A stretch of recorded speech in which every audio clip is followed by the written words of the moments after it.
રક્ષાબંધનના દિવસે જનોઈ બદલવાની પરંપરા છે. યજ્ઞોપવિત ધારણ કરવાના સંસ્કારને ઉપનયન સંસ્કાર કહેવાય છે. ઉપ એટલે પાસે અને નયન એટલે લઈ જવું, અર્થાત જે સંસ્કારથી શિષ્યને ગુરુની પાસે લઈ જવામાં આવે તે સંસ્કારને ઉપનયન સંસ્કાર, યજ્ઞોપવિત સંસ્કાર કહેવામાં આવે છે.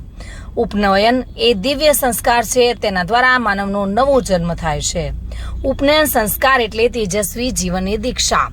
તમે જોયું જ હશે કે ઘણા બધા લોકોના ખભાની ડાબી બાજુની તરફ એક કાચો દોરો વીંટેલો રહે છે અને આ દોરાને જનોઈ કહેવાય છે. જનોઈ 3 દોરાવાળું એક સૂત્ર હોય છે.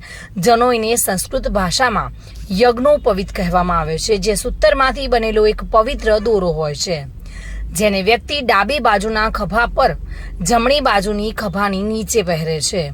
એટલે તે ગળામાં એવી રીતે નાખવામાં આવે છે કે ડાબા ખભાની ઉપર રહે.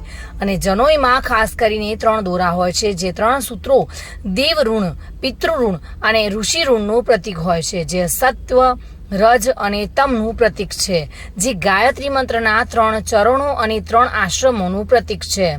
સંન્યાસ આશ્રમમાં યજ્ઞોપવિતને ઉતારવામાં આવે છે. જનોઈથી પવિત્રતાનો અહેસાસ થાય છે. તે મનને ખરાબ કર્મથી બચાવે છે. ખભા પર જનોઈ છે તેનો માત્ર અહેસાસ થવાથી જ માણસ ભ્રષ્ટાચારથી દૂર રહે છે.